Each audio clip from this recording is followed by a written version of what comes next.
बिस्मिल्लाहिर्रहमानिर्रहीम। आज बहुत अहम टॉपिक है जिसके ऊपर आप रोज़ क्वेश्चन करते हैं, वो आंसर मैं देने लगा हूँ।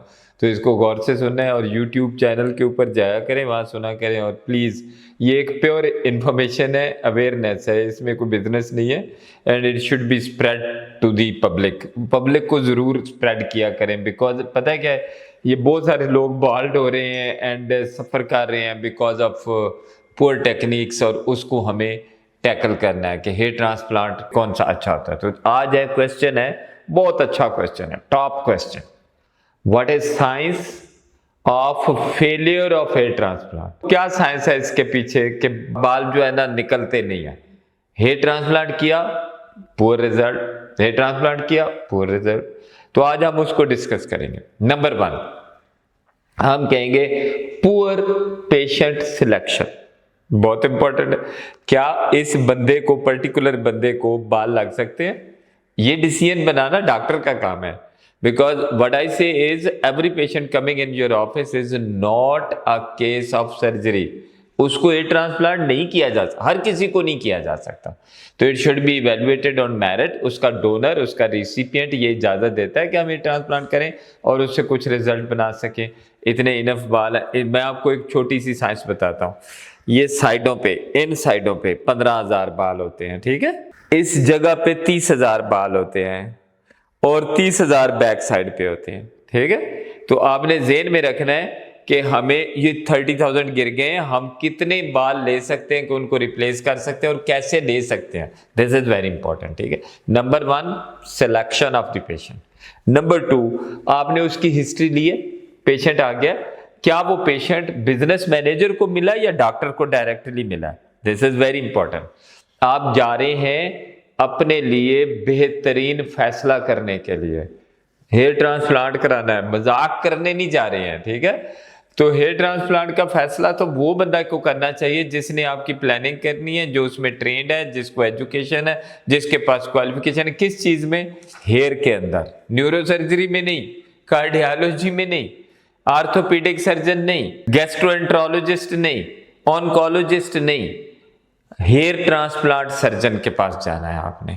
उसको ढूंढना है। कौन सी क्वालिफिकेशन देखनी है आपने? मैं जैसे बार बार कहता हूं, चले नंबर 1 उसको हेयर के अंदर सर्टिफाई होना चाहिए। वो दांत निकालने वाला डॉक्टर नहीं है, हेयर ट्रांसप्लांट का डॉक्टर होना चाहिए। American board of hair restoration surgery दुनिया की बड़ी क्वालिफिकेशन है हेयर के अंदर, उसको उसका सर्टिफाइड होना चाहिए। If it is possible for you to find it, Pakistan में 26 हैं, आप उनमें ढूंढ लें, ठीक है, बहुत है।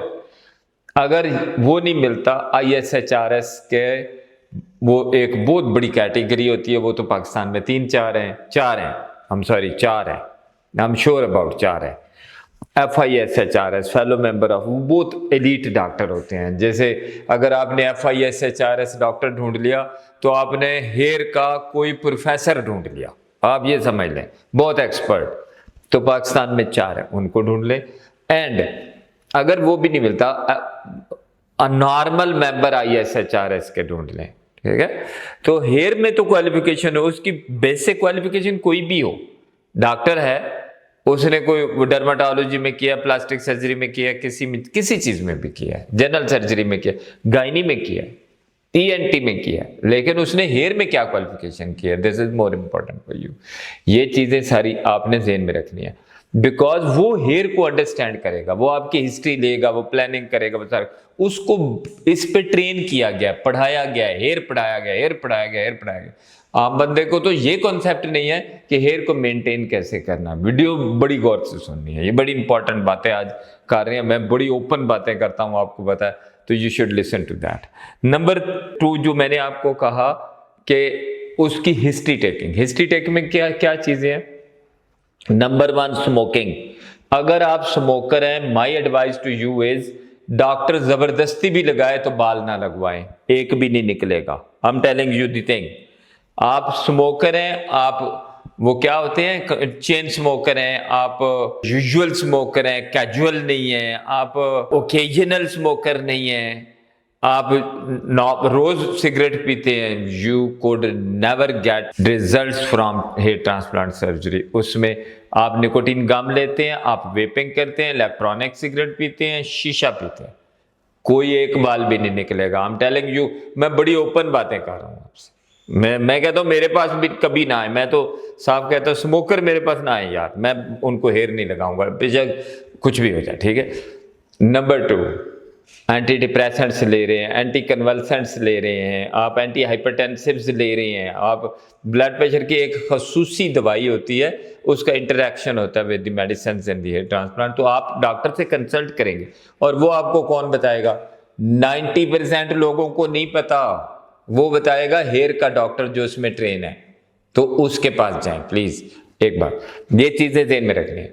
एंड अदर थिंग इज, आपने क्या करना है, स्मोकर नहीं है, आप कोई भी मेडिसिन ले रहे हैं, आप डॉक्टर से कंसल्ट करेंगे, साफ साफ बताएंगे, वो जो कैपिटल वर्ड में लिख के बताते हैं, ये मैं डॉक्टर साहब मैं ये मेडिसिन इतने, कोई चीज ना छुपाया करें।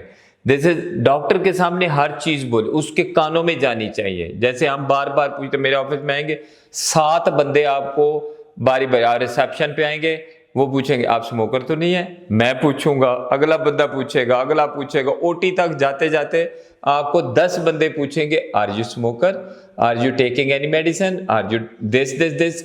तो you should be very much clear to the doctor कि मैं ये चीजें ले रहा हूं, उससे कोई फर्क नहीं पड़ता कि आप ओपन होने से, डॉक्टर के साथ ओपन हुआ करें। Number 3, body morphic disorders. High expectation तो नहीं है उस पेशेंट की, उसको रियल एक्सपेक्टेशन बताएं। 30,000 की जगह है, मैं 5,000 बालों से कैसे कवर कर सकता हूं, 4,000 से कैसे कवर कर सकता हूं, रियलिस्टिक रहा करें। आप उससे पूछें जो आपको बता रहा है मैं तो ये कर दूंगा, वो उसे कहें आप कैसे कर देंगे, वो फिर आपको समझाएगा, 2 चीजें समझाएगा जो मैं आपको अभी समझा देता हूं, अवेयरनेस देता हूं। देखें ये मेरे बाल है, अगर मैं इनमें एक एक निकाल लूं, यूनिफॉर्म निकाल लूं, एक के साथ वाला एक, एक के साथ वाला एक, 50% थिनिंग कर दूं, तो भी मैं थोड़े से लंबे करके थोड़ी लेंथ बढ़ा के इनको कवर कर सकता हूं, वैसा ही लगूंगा अगर 50%। इसका मतलब है अगर हमारे पास इन दी लाइफ टाइम 12,000 13,000 ग्राफ्ट होते हैं तो हम इनको कवर कर सकते हैं। तो उस डॉक्टर को पता है आज मैं क्या करूंगा, कल क्या करूंगा, परसों क्या करूंगा, तो इतने बाल लगाऊंगा, तो प्रोसीजर मिक्सअप करूंगा। Doctor should be trained in both procedures, दोनों में उसको ट्रेन हो, उसको FUT आना चाहिए, उसको FUE आना चाहिए, दोनों आने चाहिए, तब इतनी बड़ी नंबर ले सकेगा, अदरवाइज एक प्रोसीजर में नहीं ले सकता। ये बाल्डनेस, ये गंजापान शुरू हो जाता है 20-21 साल में, 80 साल तक जाता है। आप चीजों को अंडरस्टैंड, सादा बना के चीजों को अंडरस्टैंड किया करें। तो बॉडी डिस्मॉर्फिक डिसऑर्डर्स BDD, उसमें ये होता है कि आपको एक्सपेक्टेशन आपको रियलिस्टिक रखनी है, ये चीजें उसकी पेशेंट की हैं कि नहीं है, doctor should B evaluating these things. आगे आप भूख हो जाते हैं, आप डायबिटिक हैं, डॉक्टर को पता है कि ये डायबिटीज इतने कंट्रोल में रहेगी तो मैं ग्राफ्ट का सारा टेकअप कर सकता। हर डायबिटिक पेशेंट को हो सकता है hair transplant, but it should be in a controlled atmosphere. उसकी HbA1c एक सर्टेन लेवल पे होनी चाहिए, फिर हेयर ट्रांसप्लांट कर लें। उसके प्लेटलेट्स कितने होने चाहिए, उसकी MCV कितनी होनी चाहिए, उसकी HB कितनी होनी चाहिए, उसके सारी चीज आपको चेक करना है, उसके TLC कितने होने चाहिए, हर चीज doctor should be knowing, doctor को पता है, और वो आपका कराएगा। उसका INR PTA PTT कितनी होनी चाहिए, हेपेटाइटिस है कि नहीं है, अगर आपको हेपेटाइटिस है और आपने उसका PCR नेगेटिव करा लिया ट्रीटमेंट के बाद, तो आप हेयर ट्रांसप्लांट करा सकते हैं। अदरवाइज आप हेयर ट्रांसप्लांट आफ्टर ट्रीटमेंट कराएंगे, बिकॉज विद द कीमोथेरेपी जो उसकी हेपेटाइटिस का ट्रीटमेंट है, उसके दौरान आपके बाल गिरेंगे, शेड ऑफ होंगे, वो आ जाते हैं with the treatment, certain treatment. तो आपको इसको भी ज़हन में रखना है, ये भी फेलियर की तरफ जा सकता है। और फेलियर की एंटी एपिलेप्टिक्स हैं, एंटी डिप्रेसेंट ड्रग्स हैं, इनके ऊपर बड़ी कंसंट्रेट करना चाहिए। Doctor is knowing how to deal with them, उनके साथ कैसी डीलिंग है। अच्छा, उसके बाद सर्जरी शुरू हो जाती है, तो आपको ये देखना है डॉक्टर को डोनर एरिया को मैनेज करना। डोनर एरिया को मैनेज करने के लिए बहुत सारी चीजें हैं कि आपने प्रोसीजर कौन सा, किस एज पे कौन सा प्रोसीजर सूटेबल है फॉर दैट पर्टिकुलर पेशेंट, उसमें कौन सी जगह से मोस्ट परमानेंट बाल लिए जा सकते हैं जो आगे जाके सारी उम्र नहीं गिरेंगे। अगर आपने नॉन परमानेंट जोन से ले लिए वो भी आके गिर जाएंगे, वो भी फेलियर है। फिर आपने दो तरीकों से हेयर ट्रांसप्लांट होता है, एक FUT है, एक FUE है। FUT में क्या होता है कि आप स्टेप लेते हैं, आर यू कॉम्पिटेंट डॉक्टर, आपको नॉलेज है, आपको एक्सपीरियंस है, आपको वो स्टेप हार्वेस्टिंग में ग्राफ्ट वेस्ट तो नहीं कर रहे हैं, आप कटिंग तो नहीं कर रहे हैं, वो स्टेप जाएगी असिस्टेंट्स के पास, वो एक एक उसके स्लाइस बनाएंगे, फिर उसको ग्राफ कटिंग करेंगे, क्या वो उसमें डैमेज तो नहीं कर रहे हैं, ये सारी चीजें हैंडल, क्या उसकी हाइड्रेशन मेंटेन हो रही है फ्रॉम हेयर टू देयर, कि वो स्टेप निकली है, बाहर गई है, ग्राफ कटिंग हुई है, वापस डालने तक उसकी हाइड्रेशन स्टेटस क्या है, उसका होल्डिंग सॉल्यूशन कौन सा है, वो हाइपरटोनिक है, हाइपोटोनिक है, क्या चीज है, और या नॉर्मोटोनिक है, उसको ये बड़ा मेंटेन करना जरूरी है। उस कंट्रोल्ड एटमॉस्फेयर का टेम्परेचर कितना है, जिसमें बाल पड़े हुए हैं उसका टेम्परेचर कितना है, ये सारी चीजें मेंटेन करनी चाहिए। तो ये इतना मजाक नहीं है जितना आप समझ लेते हैं कि एक आम बंदे को क्या पता है सारी चीजों का। ये बहुत बड़ा साइकिल है जिसके थ्रू हैंडलिंग होती है। फिर उसकी हैंडलिंग है, इज इट पुअर हैंडलिंग, उसको वो कहां से पकड़ा जा रहा है, क्या वो ये अगर वो लोड किया जा रहा है, इम्प्लांटर के जरिए लगाया जा रहा है, तो उसका डैमेज कितना ज्यादा, बिकॉज बहुत डैमेज होता है इन लोडिंग, बाल को पहले लोड किया जा रहा है फिर पुश किया जा रहा है, उसमें होता है। फोर्सेप के साथ भी उसको पता होना चाहिए कि जो प्लेसर्स हैं कि from where we should be tackling it out, magnification कितनी इंपॉर्टेंट है, उन्होंने लेंसेज लगाए हुए हैं कि नहीं लगाए हुए, उसको मैग्नीफाई किया हुआ है कि नहीं, अंडर द माइक्रोस्कोप है, अंडर द लूप है, कैसे वो उसकी हैंडलिंग हो रही है, this is very very important. तो मैं आपको एक एक फैक्टर बता रहा हूं कि कैसे वो करेंगे इन सारी चीजों को, एंड देन वो प्लेस हो गया। अब प्लेस होने के बाद उसकी एन अदर टेकअप है कि आप पोस्ट ऑपरेटिव कितना केयर कर रहे हैं। पोस्ट ऑपरेटिव केयर में उसकी हाइड्रेशन अगेन अगले 2-3 दिनों में मैटर कर रही होती है, एंड आपने क्या जो स्लिट बनाए हैं, जो होल बनाए हैं, दे आर कॉम्पिटेंट होल्स, कि उसके साथ size of the graft and size of the hole वो एक दूसरे के साथ कोइंसाइड कर रहे हैं कि नहीं कर रहे हैं, वो क्या होल बड़े हैं और ग्राफ्ट छोटा है, या ग्राफ्ट बड़ा है और होल छोटा है, तो भी वो उसके टूटने का खतरा होता है। तो आपको हर चीज, उसकी डेप्थ कितनी है, आपने वेस्कुलेचर तो तबाह नहीं कर दी, नीचे खून की नालियां खून दे रही है और उन्होंने नया खून बनाना, नया पौधा आने तक, तो आपने उनको तो डैमेज नहीं कर दिया, तो you need to take care of. आप बहुत ज्यादा घनापन प्रोड्यूस करने के चक्कर में वो सारा वेस्कुलेचर तबाह कर देते हैं, जिसकी वजह से नेक्रोसिस होती है, काला हो जाता है सर,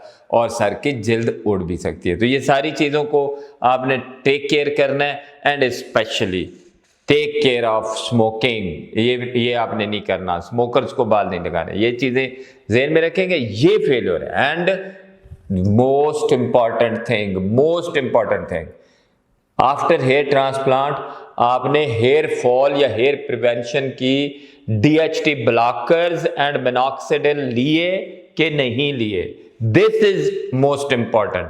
आपने सक्सेस क्या ली, आपने पौधा लगा दिया खेत में, आप जाते हैं ना, आप उसको देखें, हम जाते हैं वीट क्रॉप की तरफ, वो पौधे बीज डाल दिया है, ठीक है, उसको क्या केयर करते हैं, हाइड्रेट कर रहे होते हैं कि वो निकल आएगा, वहां से वो निकलने लगेगा, कॉम्प्लेन उसकी कितनी हिफाजत करते हैं, हर चीज से बताते हैं। क्लीनिंग कितनी होती है, हम क्लीनिंग इसकी करते हैं कि नहीं करते हैं, मॉइस्चराइज कितना करते हैं उसको, उसके अंदर फर्टिलाइज कितनी डालते हैं, खाद डालते हैं, क्यों करने के लिए कि पौधा मोटा, हेल्थी और लॉन्ग निकले, उसको फल ज्यादा लगे।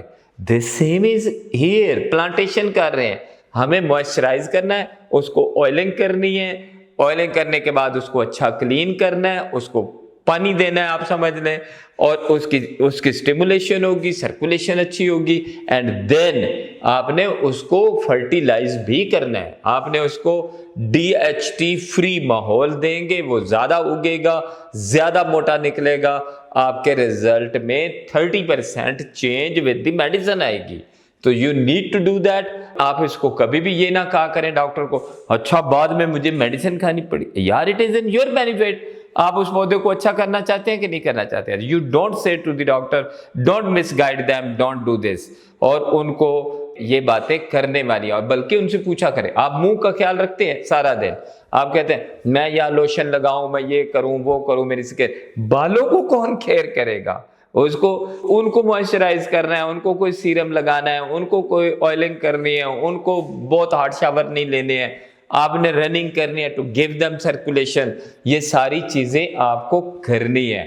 बट कौन आपको ये इसका नॉलेज स्ट्रेट सीधा नॉलेज है, इसमें कोई फजूल चीजें ना डाल लें, जैसे पीडीओज हैं, जैसे एक्सोसोम्स हैं, जैसे और सारी चीजें हैं, डोंट गो टू देम। आप अपना स्ट्रेट रखें, मिनॉक्सिडिल, फिनेस्टाइड, बहुत ज्यादा हुआ तो विटामिन, एंड इनको आप रखें बीच में, मॉइस्चराइज करें, रनिंग करें, अपने स्लीपिंग डिसऑर्डर ठीक करें, एंड डॉक्टर के साथ इन टच रहें, और अपने लिए best hair transplant surgeon select करें। पूरी दुनिया में ये चीज डेवलप हो रही है, पूरी दुनिया में। अमेरिका में क्या कहा गया है, वो अपने इंग्लैंड ने पाबंदी लगा दी है कि अपने सर्जन्स कोई भी और जो स्पेशलिस्ट डॉक्टर्स है, they should not be going to the hair transplant surgery. छोटा काम है, इसको उस डॉक्टर को दे, फ्रेश डॉक्टर को, जो आके उसमें लग जाए और वो सारा दिन पेशेंट के साथ रहे, वो उसका केयर ज़्यादा करेगा। स्पेशलिस्ट डॉक्टर के पास इतना टाइम नहीं है कि वो आपके साथ इतना टाइम गुजार सके। Thank you very much.